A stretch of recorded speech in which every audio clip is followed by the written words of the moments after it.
Hey, and welcome back to the podcast. We're talking about influencer marketing today with Prateek Panda from getphyllo.com. That's PHYLLO.com.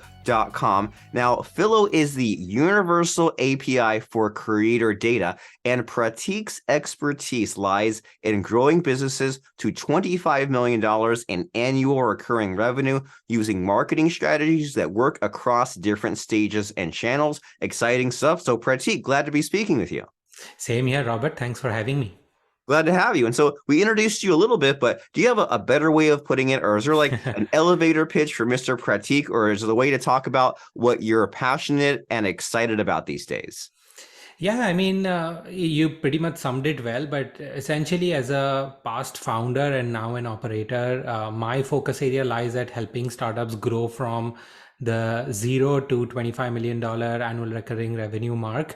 And I've worked with a lot of startups that have actually started outside of the US, but primarily sell to the US market and eventually want to move to the US. I think that's, I've been in North America for close to a decade now. And, having come from Asian background, I help a lot of startups out in their journey to move their startups to the US market and, grow here, build a team here, figure out how to, use the best marketing methods to grow their business here in an efficient manner. And I feel like, over time, marketing keeps changing, depends on the stage you are in. A lot of times people try out certain things and then say that, okay, this doesn't work for me, and never go back to that. But it's not because a particular method or a channel doesn't work. It's just the stage of your journey is not suited to that channel. So I keep encouraging people to keep trying based on, where they are in their journey as a company. And more often than not, that helps them get success.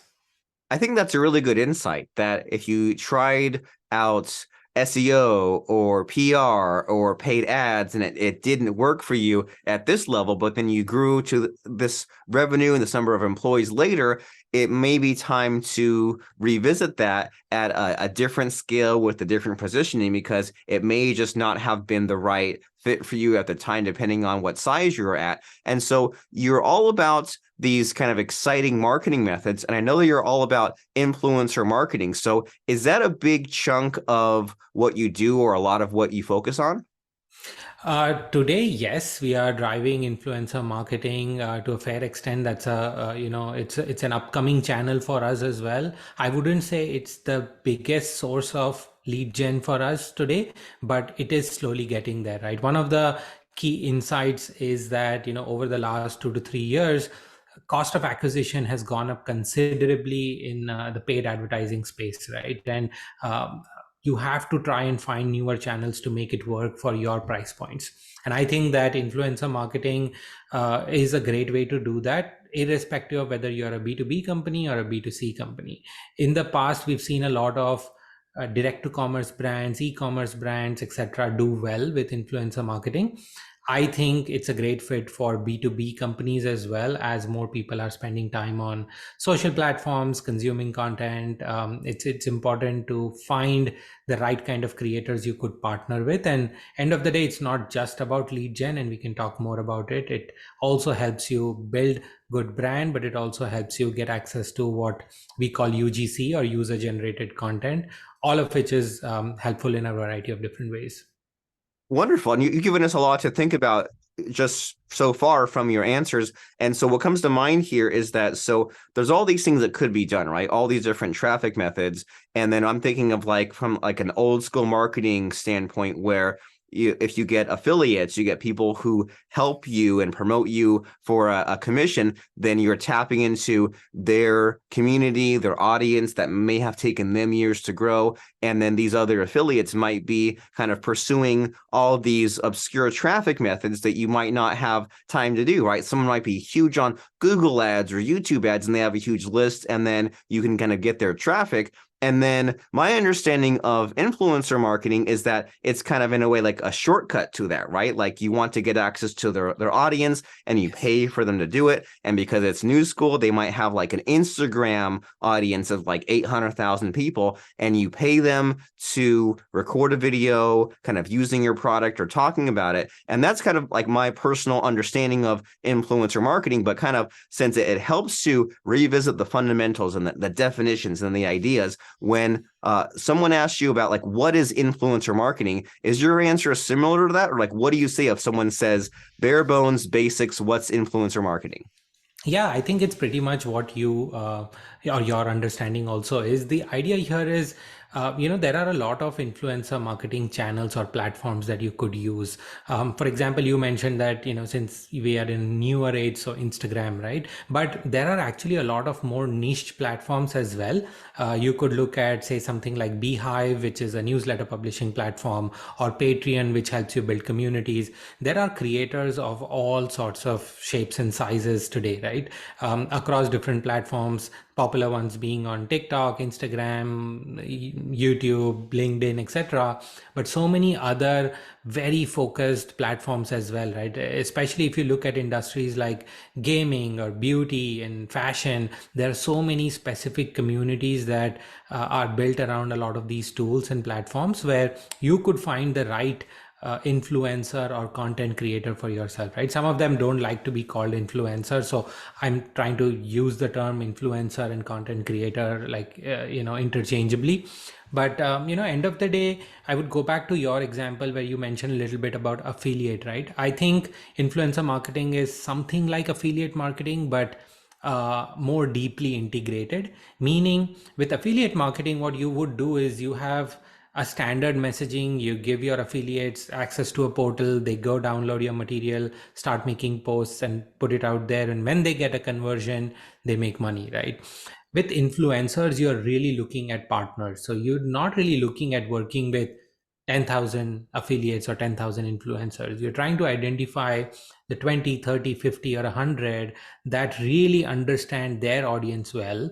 You've identified a good fit between what your brand stands for and what the influencer's values are, and therefore they are committed to this relationship to make you successful as a brand. So it's not transactional. A lot of brands take influencer marketing as a transactional exercise where they find an influencer with great following and tell them what to say, they record a video, post it.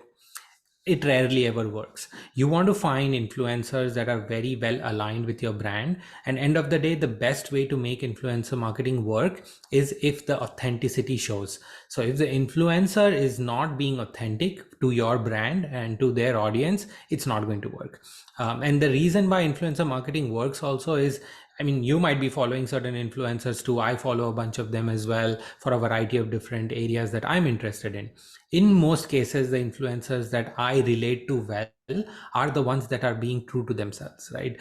I know if they are promoting a product, they've tried it, they give enough reasons on why it works. It's not just because they're getting paid for it. I know that they're getting paid for it, but are you able to bring that authentic connection on? And therefore, as a brand as well, it's important who you decide to work with. And it's rarely just about the follower count. A lot of brands end up finding influencers that have the biggest audience. That's not necessarily the best fit for you. You want to find people that are most engaged with their audience and where the audience is actually overlapping with the kind of audience that you want to get to as a brand as well. That's a lot to think about, but a lot to think about is good because it allows us to avoid some of the common mistakes, especially what you mentioned before of having tried it once and then having a bad experience. So just to kind of digest and recap some of what you are talking about here, you're saying that comparing influencer marketing to affiliates, right? With affiliates, you want thousands. With influencer marketing, you're really looking for 100 people or less, and that they might be on some of these smaller or newer platforms, right? They might be on Beehive or TikTok or Patreon. It's not necessarily an Instagram thing. And then you want to kind of spend a lot of time and be really careful about the overlap of make sure that your audience is their audience and like work with them so that way they are authentic and genuine and that their promotion of your product is more thought through and is not just here's a script, record it and do it. And so kind of having some of those basic building blocks in our heads, it's always fun to kind of apply that to a story, right? Because this is a podcast and it's a good place to tell some stories. So what sort of like a success story or a case study can you share with us about this whole influencer marketing process? Yeah, I can share something that we recently did, right? We've worked with an influencer who, is very active on TikTok and reviews a lot of platforms like ours. And we reached out to him, asked him for his pricing, details about his audience, and so on, right? But the moment I realized that this is going to be a good fit was because you start treating that creator as a partner in the process, right? Instead of me having to tell this person that I want you to talk about all these things, he spent enough time getting access to our platform and understanding how it works to come back and say that, hey, for my audience, here are the top 3 problems that I think they will connect the best with. I know your platform could solve 10 different things, but my audience cares about these 3. So I'm going to make a video that focuses on these 3 because I know that my audience will convert well over there, right? I even went ahead and I was like, okay, can we have some more tracking? Can we add links to it? And he was like, you like, trust me that my audience doesn't like links in my review posts, right? If they're going to find it interesting, they will end up on your website. You will see a spike in traffic. You will see a spike in signups. And that's the level of confidence you need from a creator, that, and you start feeling that, okay, this is the right person to work for. And more often than not, from that experience, right, what we've done is that every time we reach out to a creator, we rarely ask them like, how much do you charge per post? My approach is, I want to work with you for the next 6 months at least, or maybe a year. How are we going to work on this so that we keep working our story, we keep testing out different methodologies? Because I know that your audience is right for me as a brand, but it might not work with one post, right? We have to reiterate the story. We have to test out different messaging ideas, different content formats, and so on. So it's important to not look at it as, okay, here's one post we are going to put out and we are done with it. We'll measure performance and decide whether this influencer was good or not. And I think that's when these influencers or creators also start to feel more responsibility and want to make your brand successful, because nobody wants to be in this position where they're jumping from one brand sponsorship to another. Even they want to build longer term, deeper relationships at the end of the day, right? So I think that's has been some of our at least success story learnings, that when you go approach a creator, try to build a deeper connection and have a more longer term engagement plan, even if it is 3 months or 6 months. Don't ever do like, okay, I'm going to do one post to try it out and see what happens, because more often than not, it's you might have the best fit, you might have all the right things in place, but just the story doesn't stick. Doesn't mean that it's still not the right audience. You have to go back and rework the story, like pretty much what you do for your website or your other social campaigns or your ad campaigns. This doesn't have to be any different from that.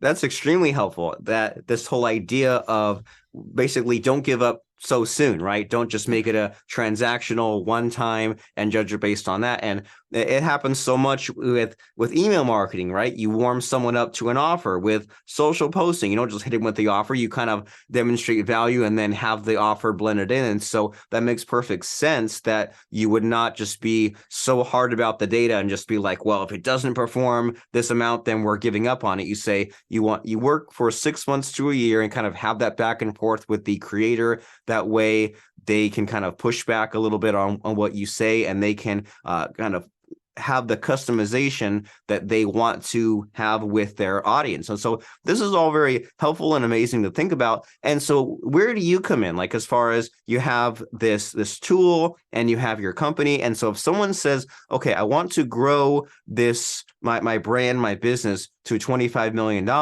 and I want Prateek's team expertise and company to help me do it, what's kind of the logical next step here? What is the tool or the solution that you provide to help make this possible? Yeah, so I'll give you a little bit of background. Like, what Phyllo essentially does is we are an API for creator data. So what we do is connect to all these different social platforms and pull out information about creators. So their engagement, followers, likes, audience demographics, and so many other things.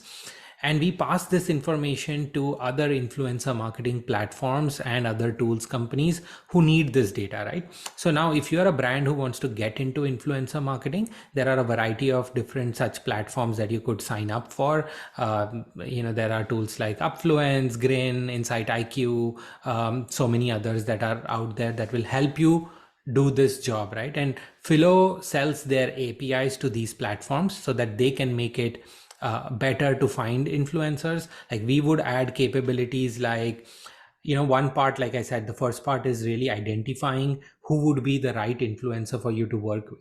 Now you can look at follower count and engagement data and audience demographics, but additional data points that something like Phyllo would provide you is things around, let's say, brand safety. You're a brand that is concerned about what kind of posts has this influencer done in the past. Have they talked about things that are profane, nudities, violence, guns, narcotics, right? So we have APIs that help you detect all these posts in the past. So as a brand, you can make a safe decision whether you want to work with an influencer or not, right? Then there are things like brand fit, for example, right? So we have a web chart, web graph sort of thing, which does a mapping of what values the brand stands for versus what values the influencer stands for. That the way we do that is we do these deep social listening on all the posts of an influencer across different platforms to identify what is their tone, what do they stand for, what kind of values would this person have. And then as a brand manager, we ask them to enter their own brand values and see whether the mapping works, right? And is it going to be a good fit? So we go way beyond just the follower count, engagement, and so on, right? So we provide these capabilities through an API to a variety of these other influencer platforms.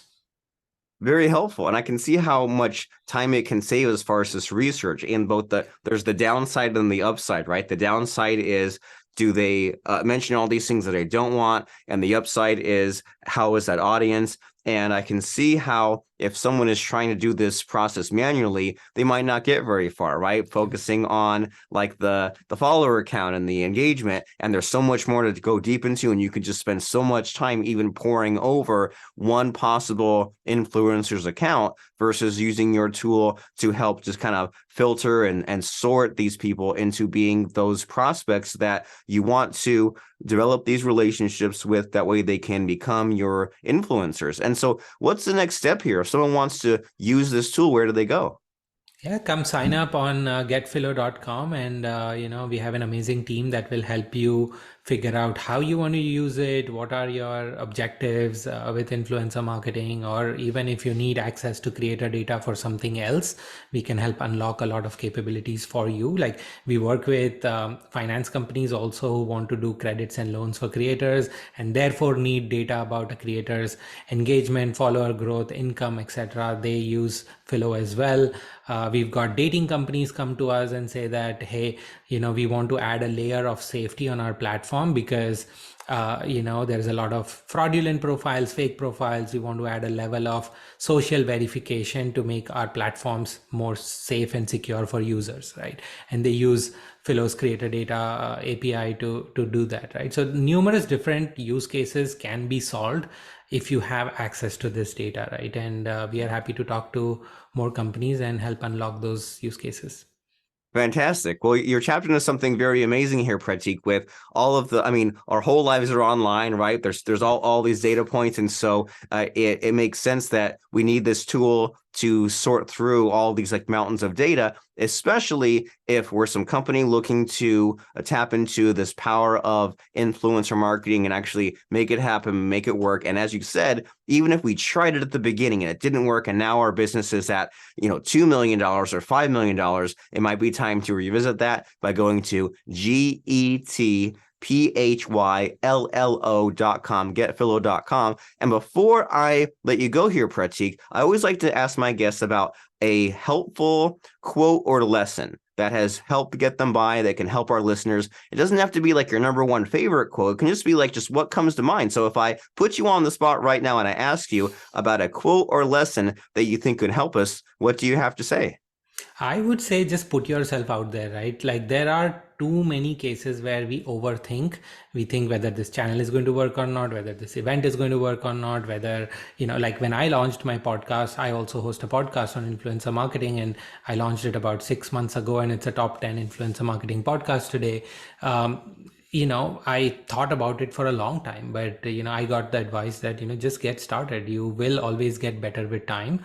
We spend too much time thinking about why something may or may not work, that we don't put enough energy to getting us out there and testing it out. So that's my advice to pretty much everyone, and it applies like across the board, not just marketing. If you're starting up, if you want to join a course, if you want to read a book, you want to get more knowledge, just put yourself out there, get started. There's nothing to lose, really. I love it. Just like Nike says, just do it. And Just do if it. any, yeah, just do it. And if anything, thinking delays your progress. Like imagine if you got started like 6 months before you did all that thinking and trying to talk yourself out of it. So focus more on the optimism. And this is Prateek Panda from getphyllo.com. And you mentioned your podcast. Can we link to that as well? Sure. Yeah, it's called Impulse, the influencer marketing podcast, and we can link that out on this episode as well. That'll be great.